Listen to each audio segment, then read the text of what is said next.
नमस्कार बंधूंनो, जय हिंद, जय शिवराय, जय श्रीराम, जय जय श्रीराम. हे हिंदवी स्वराज्य व्हावे हेतू श्रींची इच्छा. बंधूंनो, आज आपण पालघर जिल्ह्यातील वसई येथे आलेलो आहोत. वसईत वज्रेश्वरी, गणेशपुरी, वज्रगड, वसई किल्ला, तुंगारेश्वर अशी धार्मिक आणि ऐतिहासिक प्रसिद्ध आणि पुरातन स्थाने आहेत. आज आपण तुंगारेश्वर हे शिवमंदिर पाहण्यासाठी जाणार आहोत.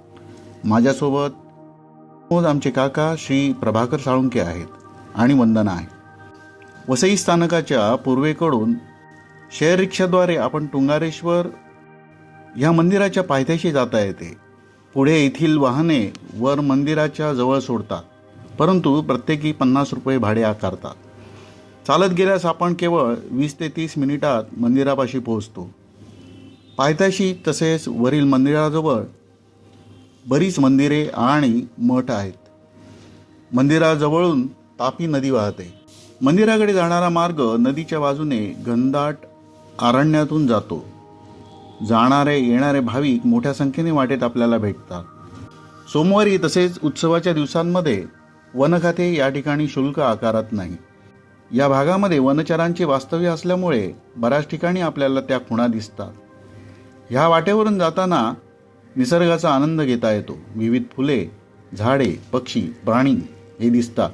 वाटेत माकड आणि वानर आहेत. खाद्यपदार्थ आपण मोकळ्यावर खाऊ नये, तसेच बॅगा आपल्या सोबतच ठेवाव्यात. शक्यतो जाताना किंवा येताना वाहन न वापरल्यास निसर्गाचा आनंद आपल्याला घेता येईल.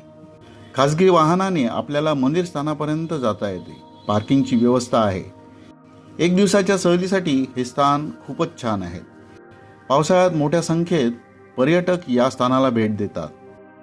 नदीच्या पाण्याच्या डोहामध्ये आपल्याला डुंबता येते, परंतु या पाण्यामध्ये जाणे थोडेसे धोकादायक आहे.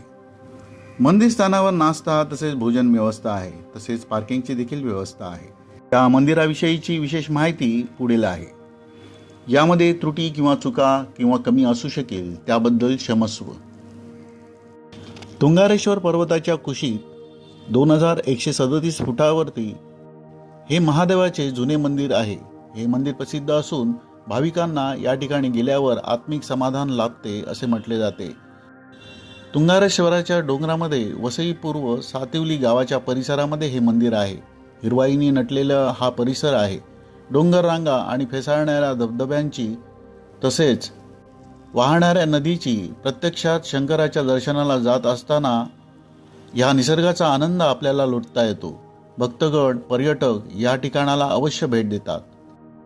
तुंग नावाच्या राक्षसाचा भगवान श्री शंकराने वध केला, त्यामुळे या देवस्थानाला तुंगारेश्वर महादेव असे नाव पडले असे सांगितले जाते.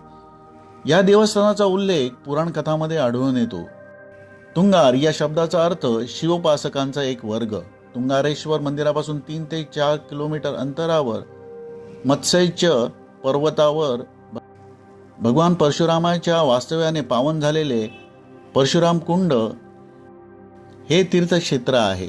तिथेच प्रसिद्ध संत श्री बालयोगी सदानंद महाराजांचा आश्रम आहे. त्यामुळे तुंगारेश्वर हे हिंदू धर्मियांसाठी एक विशेष स्थान आहे. श्रावणी सोमवार म्हटला की भक्तगणांचे पाय शिवमंदिराकडे वळतात. अखंड शिवनामाचा जप या ठिकाणी होतो. शिवाला अभिषेक करण्यासाठी शिवभक्त मोठ्या संख्येने या ठिकाणी उपस्थित असतात. तसेच महाशिवरात्रीला देखील या ठिकाणी मोठा उत्सव असतो. तर बंधूंनो, देवदर्शनासाठी, शिवदर्शनासाठी आपण अवश्य तुंगारेश्वरला भेट द्या.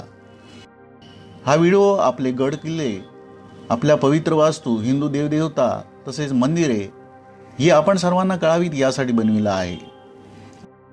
ही देवस्थाने तसेच पर्यटन स्थळे ही स्वच्छ ठेवण्यासाठी आपण आपला हातभार लावूया.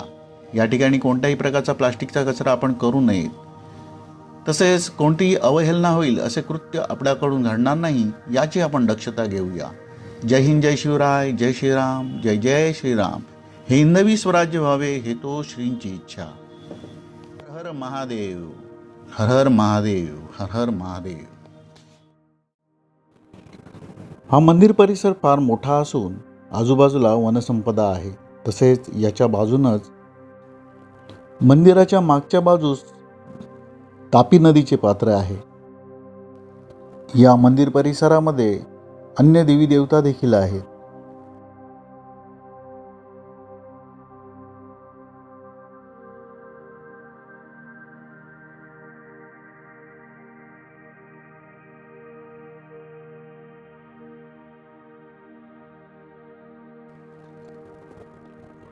श्रावणी सोमवार तसेच महाशिवरात्र या कालामध्ये उत्सवाचा दिवस असतो.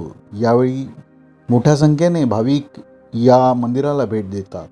त्यावेळेस रांगेची व्यवस्था करण्यासाठी ही व्यवस्था करण्यात आलेली आहे. या वरील भागातून आपल्याला मंदिर परिसर तसेच त्याच्या आजूबाजूची वनराई व जंगल याचे दर्शन होते.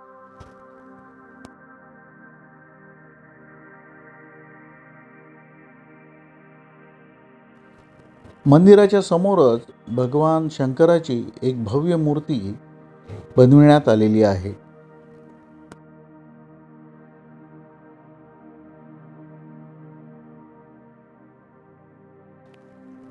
या मंदिर परिसरामध्ये भरपूर वानरे आहेत.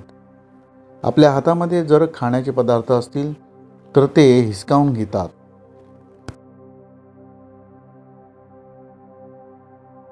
मंदिरामध्ये जे भाविक येतात ते या ठिकाणी प्रसाद ठेवतात आणि या प्रसादावर ताव मारण्यासाठी ही माकडे अगदी टपून बसलेली असतात.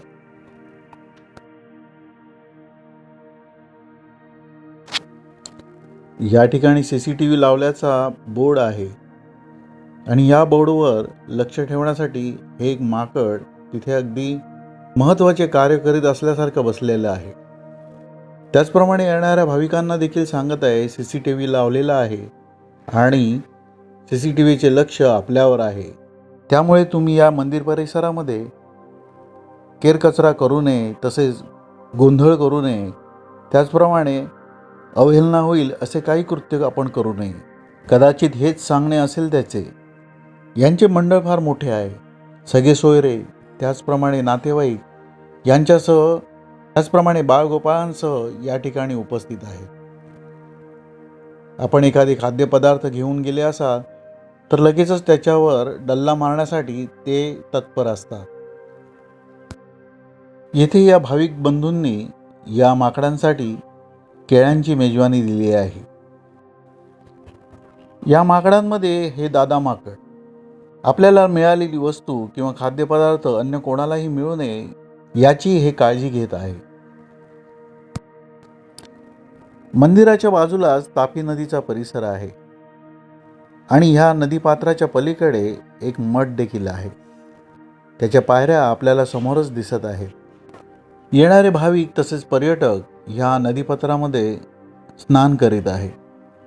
पावसाळ्यात या नदीचे पात्र धोकादायक असते, त्यामुळे याच्यामध्ये शक्यतोवर आपण उतरू नये.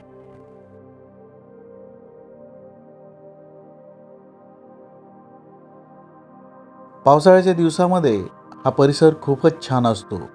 आजूबाजूला वाहणारे झरे तसेच नदी, त्याचप्रमाणे छोट्या प्रमाणात वाहणारे ओहळ, धबधबे हे आपल्या दृष्टीस पडतात आणि आपल्याला मोहित करून टाकतात. नदी पलीकडच्या वाटेवर आपल्याला पायऱ्या दिसत आहेत. त्या पायऱ्यांच्या मार्गाने आपण वर गेल्यानंतर एक मठ आहे. सध्या आम्हाला लवकर घरी जायचे असल्यामुळे आम्ही या मठाकडे गेलो नाही.